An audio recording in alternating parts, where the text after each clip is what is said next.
Guys, we're almost there. Election day is just 1 week away. Yeah.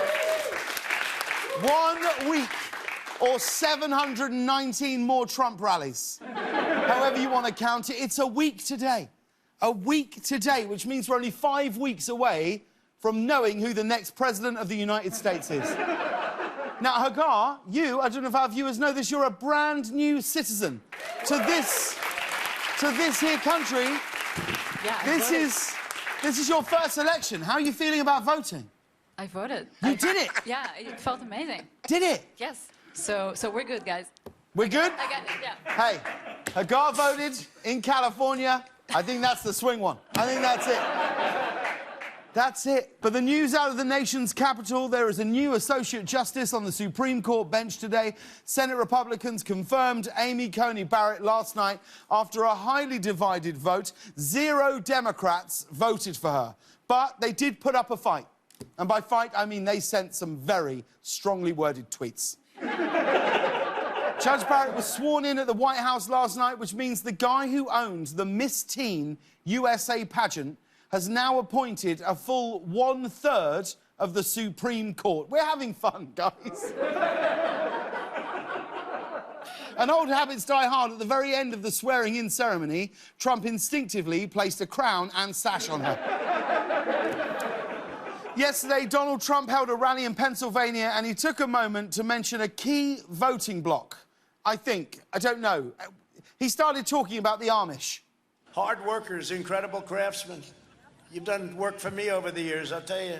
They can throw up a barn in about 2 days.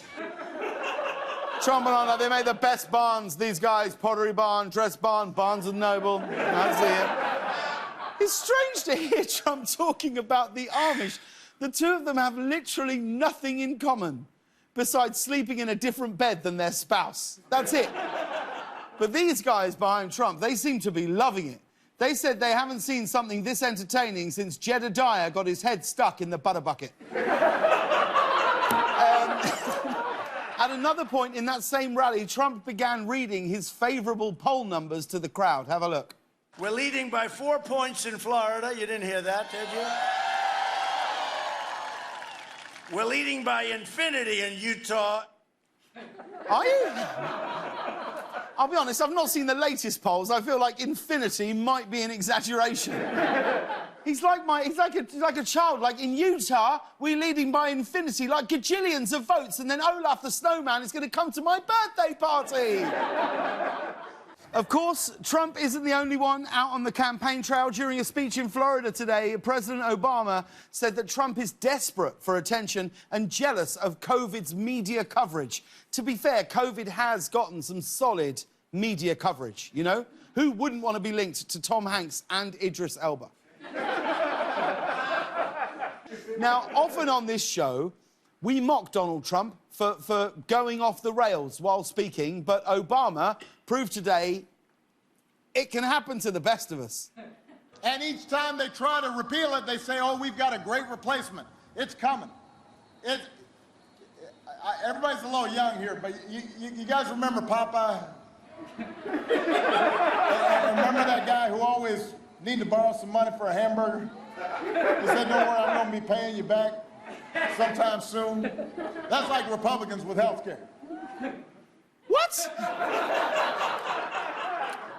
What? Yeah. I honestly thought he was teeing himself up for a spinach reference. Obama went for a deep cut. Even the people who created Popeye were like, hamburger guy? I don't... Did we ever... Do you get it? I get it, too. I do. You get it? The whole band gets it. Yeah. All you've done is cement what I'm saying, which is... True. The fact that the entire band, Steve's like, hamburger guy, yeah, you'd ask to borrow money for a burger, he'd never give it back. Because that's how he'd say he'd pay you next Tuesday. Yeah, gladly pay you Tuesday for a hamburger today. Those are the terms that most musicians work under. Yeah, that's right. We understand. Snap or family. Very good, very good. I didn't know. I'll be honest, you've ruined the next few jokes. We're all having a great time, and I love that you're deep on this hamburger Popeye thing. What do you think of with Popeye? Spinach, mussels? No, the hamburger guy. What? Wimpy. His name's Wimpy. His name's what? Wimpy. Is his name Wimpy? Yeah. Correct. There's a burger chain named Wimpy's. There is a burger chain named Wimpy, and there's still a Wimpy. I guarantee you what I'm about to say will not be in any other late-night show tonight. And that's why you come here, for this level of exclusive. There is still a Wimpy on Marlow High Street in Buckinghamshire.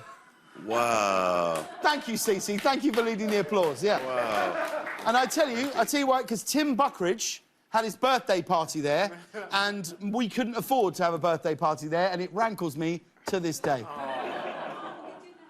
Sorry? Look at you now, and Tim, where is Tim? Tim Buckridge? Yeah. What co-creator of Facebook? Well, He's worth $4.4 billion. He really, no, I don't know what Timmy Buckridge is doing now. Bloody good bloke. Yeah. We'll see you tomorrow night, guys.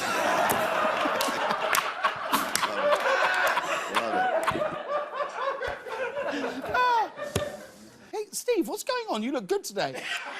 It's fall colors. What's happening here? Have you got a date tonight? No. No. We don't have to say it like that. That's really brought the mood I did get a down. haircut today. Haircut? But look at this look today. I've never seen you so bold from the waist down.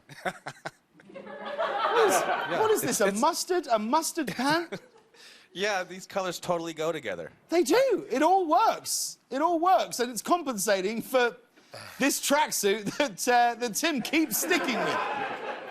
I mean, who doesn't like tigers, right?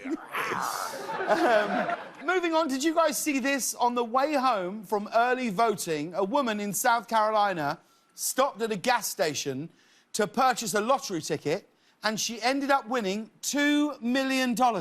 Yeah, and if that doesn't make you angry enough, she voted for Kanye. It's incredible. It really is. She went to the polls a Democrat. She arrived home a Republican. She won $2 million and got to vote on the same day. And do you know what she said was the best part of her day? Doing her part in democracy. I'm kidding. It was the fact that she won $2 million. What would you do, Reg, if you won the lottery? We're pretending like you haven't in life already, but what would you do? What would you do if you won the lottery? How much? See, that's when you know you're rich. That's how you know how rich Reggie is. That when your question is, how much? Well, is it 10? It wouldn't make a huge dent on my life, really. I don't know, I'll probably buy another car. I don't know, I don't know, what is the lottery here? What do we play for here, Ian? Let's throw it, let's say $150 million. $150 million, yeah. What would you do? I'd probably help a bunch of kids with some cool instruments, technology, you know, kind of like figure that out. Then I would probably invest in hydrogen fuel cell plane. So I'd get like a private plane, but it would run on hydrogen battery, so it'd be zero emissions. And then I would probably get a saltwater swimming pool. Then I would probably redesign a house so it's hermetically sealed and I can control the entire environment from air quality to humidity and all those factors. I did say 150 million. I didn't say $7 billion. Okay, yeah. You're right. That's basically it. Yeah. What about you, Ian? What would you do? What would you do? You win big on the lottery. Lie about it. Really? Yeah, I wouldn't tell a person. I'd even keep coming back into work. I would just show up in slightly gaudier outfits until you had to ask me about it. It's not that big a leap. Yeah. It's not that big a leap. It isn't. You'd be walking in here like DJ Khaled within minutes. Yeah. 68 chains and a velvet tracksuit. Yeah. And finally, we have a new Guinness World Record to tell you all about. A man in Idaho just broke the record for bouncing a ping pong ball off a wall using only his mouth. If you don't know how that works, don't worry, there's a video. 3, 2, 1, go.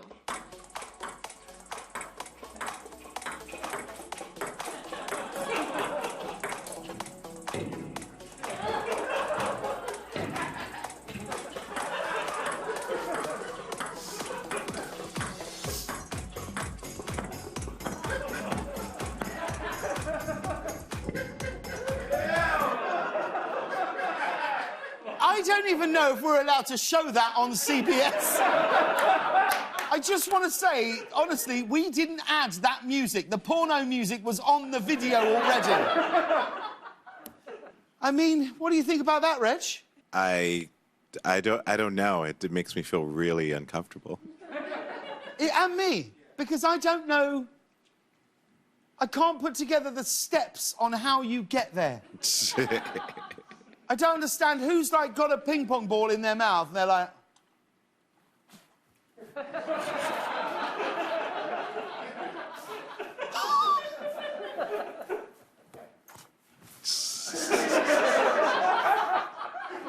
It's terrible.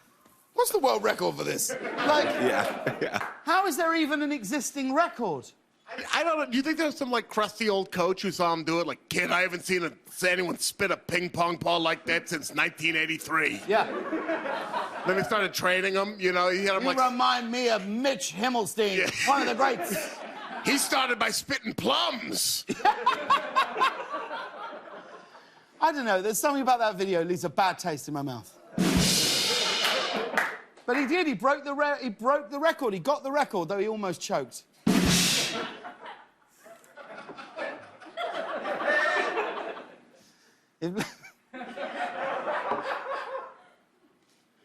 I cannot stress enough. The next joke I'm about to say, I've requested 3 times be cut from the mono, and it's just been placed back in every time. So I'm going to give it my best, and we'll see how it plays. If loving this guy is Pong, I don't want to be right.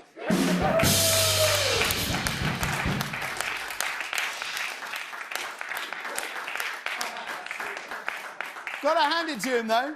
Gotta hand it to him. You do. This guy, you know what he did? You know what he did? You know where he went, Guillermo? You know where he went? Reg, do you know where he went? He went balls to the wall. And that's it. That's it.